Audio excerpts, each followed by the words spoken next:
Histoire d'ange, livre audio.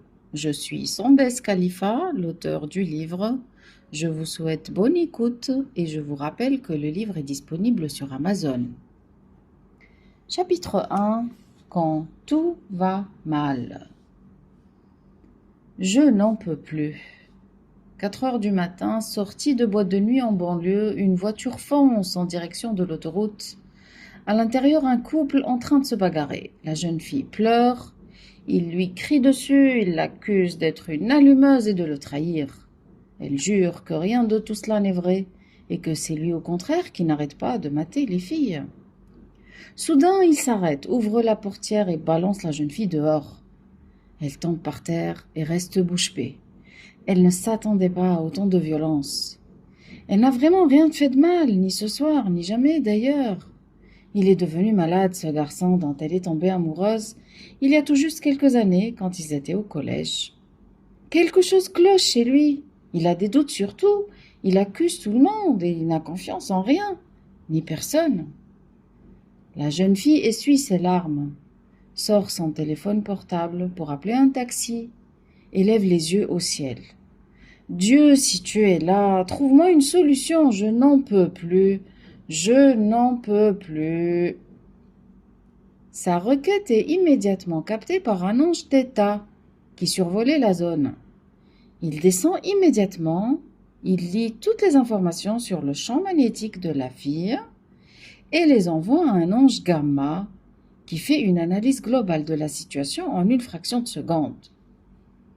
Theta souffle sur le visage de la jeune fille qui ressent une petite brise fraîche.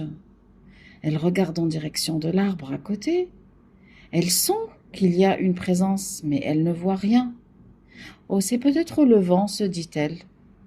Mais elle ne se sent plus seule, bizarrement. Un ange delta entoure la jeune fille de ses ailes. Elle se sent apaisée, presque endormie. Une douce légèreté vient apaiser son cœur. L'ange delta regarde son coéquipier, Gamma, et lui dit « Qu'est-ce qu'on fait maintenant ?»« J'ai une stratégie, mais je dois avoir l'autorisation de l'état-major d'abord. »« Oh, il y a de la souffrance, c'est ça ?»« Oui, mais ce n'est rien comparé à ce qu'elle va vivre si elle continue sur cette ligne de vie. Je vais envoyer une requête et je vais essayer de bien justifier ma stratégie. Allez, vas-y, j'attends avec toi, tu l'auras. » La fille a envoyé une fréquence SOS très forte et un accord tacite pour nous laisser prendre les commandes de sa vie. Oui. L'ange se connecte à l'état-major et envoie une requête urgente. Requête ADS, autorisation de souffrance. Raya, 18 ans, en train de préparer ses fiançailles avec un pervers narcissique. Elle ne le sait pas encore, mais il va aspirer toute son énergie et détruire sa carrière professionnelle. Difficile de travailler à sa libération par la suite. Donc, on propose de provoquer un conflit, afin de rompre les fiançailles, annuler le mariage. Elle va souffrir pendant 2 ou 3 mois, mais ça va améliorer la situation rapidement. Ça vaut la peine, car sinon, elle pourra y mettre plusieurs années, voire plusieurs vies. Analyse à l'état-major des anges. Requête accordée avec un complément de la stratégie, placez toujours θ ou delta pour elle, pour passer un maximum de temps à dormir et mettre à jour ses fréquences. Ça va diminuer sa souffrance et vous faciliter le travail en même temps. Bien reçu, permis d'action en attente, que ta volonté soit faite. θ et delta valide, message entrant, permis d'action accordé. Allez, go!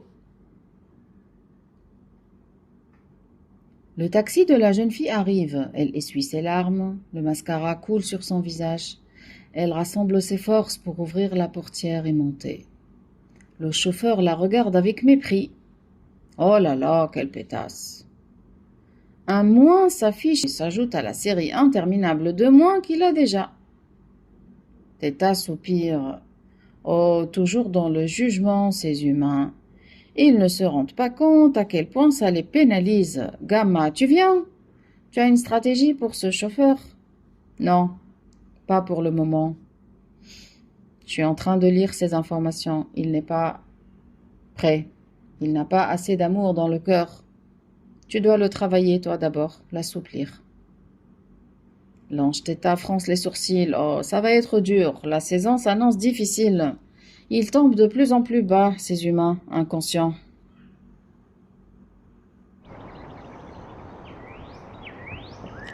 Reprise de service.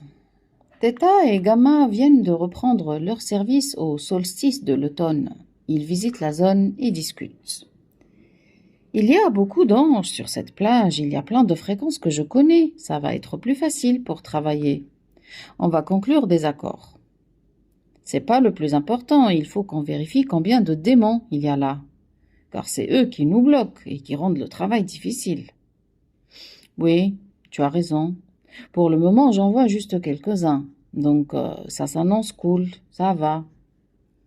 Les gens ne voient rien, c'est bizarre quand même. Ils ne se rendent pas compte de tout ce manège autour d'eux. Si, ils le ressentent, certainement. Mais ils ne font pas confiance à leur ressenti. Ils ne croient que ce qu'ils voient avec leurs yeux. Ils sont très limités, c'est des humains. Oui, c'est normal, ce sont des humains, en fin de compte. C'est difficile d'être humain, oui. Oui, c'est une autre dimension. C'est tellement dur de vivre dans un corps physique serré dans des vêtements, subir toutes ces douleurs physiques et ces maladies. Être un aveugle, ne rien voir, tu te rends compte. Oh, tu exagères quand même. Il voit des belles couleurs et toute la splendeur de la nature. Mais il ne voit pas les autres entités. C'est vrai. C'est mieux ainsi. Il ne pourrait pas vivre sinon. Il deviendrait fou. La maladie, ce n'est pas pour les faire souffrir. C'est l'outil ultime pour les obliger à évoluer et à se nettoyer de toutes leurs erreurs, ainsi que celles de leurs ancêtres. D'ailleurs, on a toujours besoin d'une autorisation spéciale pour la souffrance, tu le sais. C'est vraiment le dernier recours. Et puis, le corps physique, ça a ses charmes quand même. Avoue que tu as de temps en temps envie de manger des frites ou de boire une citronnade bien fraîche comme eux. Oui, tu as raison, moi je préfère le cheesecake, tu sais. Hier, j'ai pas pu résister. J'ai vu une dame passer devant la vitrine d'une pâtisserie et je l'ai poussée à rentrer et à acheter le cheesecake que je voulais. Je me suis mis sur sa fréquence afin de déguster le gâteau avec elle. Elle mangeait avec un tel appétit, elle ne se rendait pas compte de la force qui l'a poussée à manger. Elle ne mangeait pas pour elle, en fait, mais plutôt pour moi. C'est pas très réglo ce genre de truc, tu vas te faire gronder après. Bof, c'est pas grave, je fais du bon travail et c'est l'essentiel. Oui, bon, on verra, cette situation n'est pas très légale et la saison s'annonce difficile. Allez, au boulot. La puce Akasha dans l'oreille des anges s'allume. Message entrant. Tous les anges de la zone sont appelés à reprendre leur service dans les plus brefs délais. Les stratégies de libération doivent être validées par la hiérarchie avant de passer à l'action. Et pas de souffrance inutile, c'est une règle de base. La moindre fréquence de souffrance doit être justifiée par un rapport complet et dans le cadre d'une stratégie globale de libération de l'individu. Bon travail, vous avez 3 mois, que la lumière gagne. Go!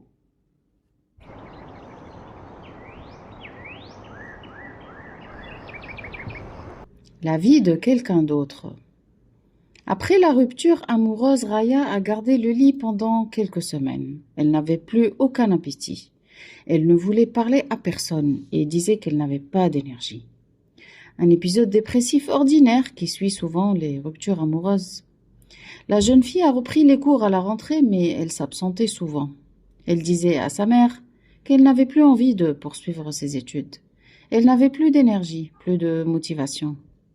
6h30, il fait encore noir. Raya ouvre les yeux difficilement et sort la tête de la couette. Pourquoi faut-il que les cours commencent toujours à 8h du matin, même en hiver? Ils sont sadiques ou quoi? Ils veulent nous faire souffrir. Des neurones s'allument dans sa tête. Un ange alpha est près d'elle. Il envoie des idées dans sa tête. Le démon intérieur de la jeune fille rétorque. Une véritable partie de ping-pong mental se joue dans sa tête. Elle réfléchit. Y aller ou pas y aller? Après tout, elle ne comprend plus rien à ses cours. Même quand elle assiste, alors autant lire le cours polycopié l'après-midi comme d'habitude. Le problème, c'est que même ça, elle n'arrive plus à le faire. Elle n'arrive plus à se concentrer. Elle n'a plus de motivation, plus d'énergie. Elle ne pense vraiment pas pouvoir réussir ses examens cette année. Pourquoi a-t-elle coché la case de cette université? Quelle erreur! Quelle grosse erreur! Elle ne voulait vraiment pas faire ses études. C'était le désir de son père. Elle se rappelle encore du jour où il tenait le papier entre ses mains. Raya lui expliquait que ça y est, elle est acceptée dans cette prestigieuse université. Il avait les larmes aux yeux. C'était un moment intense, très intense. Mais ce n'était pas son moment à elle, c'était celui de son père. Elle vivait le moment de son père, elle ne vivait pas pour elle. Raya ne pouvait plus faire marche arrière ensuite. Il fallait qu'elle réussisse ses examens. Mais son corps dit non. Son corps refuse de marcher. Il n'y a plus aucune force dans ses jambes. Il n'y a plus de concentration dans sa tête. Ses yeux lui font mal dès qu'elle se met à lire le polycopié du cours. Son corps parle. Il dit tout haut ce qu'elle se dit tout bas à l'intérieur d'elle-même. Elle ne veut pas continuer dans cette université. Ce n'est pas son choix. Ce n'est pas sa vie. Pourquoi est-elle obligée de vivre la vie de quelqu'un d'autre? Changement d'équipe. Un vent froid souffle. Changement d'équipe d'ange. Certains humains sont très sensibles à ces moments. Des sortes de fenêtres dans le temps, où ils se sentent, pour les uns, plus fatigués que d'habitude, et pour les autres, plus énergétiques, plus inspirés que d'habitude. Cela dépend des ondes cérébrales les plus actives chez les uns et chez les autres. En tout cas, les anges doivent aller se ressourcer régulièrement. Les petits démons le savent et profitent de l'occasion pour se glisser dans la tête des humains. Et ça commence par un ressenti de tristesse, une nostalgie de fin d'été ou de fin d'automne. Les humains pensent que ce sont des troubles liés au changement de saison. Fatigue, troubles de l'humeur, et parfois même dépression ou grande anxiété. Hyperagitation chez certains. Des coups de foudre peuvent arriver aussi. De la boulimie alimentaire, il y a de tout. Il y a tellement de manifestations physiques de cette fluctuation continue de l'énergie. Et rares, très rares sont les humains qui parviennent à trouver et à garder leur point d'équilibre intérieur, l'harmonie, l'ancrage. Les humains sont en général complètement inconscients des forces colossales qui les font bouger. Ces forces agissent comme un amplificateur de ce qui se passe à l'intérieur de l'être humain. C'est comme une pluie concentrée qui fait pousser d'un seul coup les graines et les transforme en arbres. Ces forces font ressortir le meilleur afin de le développer et de le déployer dans le monde vivant. Mais elles font aussi ressortir le pire, justement, afin de l'éliminer du champ de la personne, le nettoyer en quelque sorte. Encore faut-il que les humains comprennent le message et laissent faire ces pluies qui font une sorte de grand ménage à une échelle subtile. Pour Raya, ses forces ont manifesté une grande fatigue, une démotivation pour les études qu'elle fait, une envie de changer de vie après la rupture amoureuse, un brouillard dans la tête. Sa mère voyait que la rupture amoureuse la plongeait dans un véritable abîme, mais elle sentait qu'il y avait autre chose. Elle a alors insisté pour faire les analyses nécessaires. Le diagnostic est tombé, c'est la sclérose en plaques.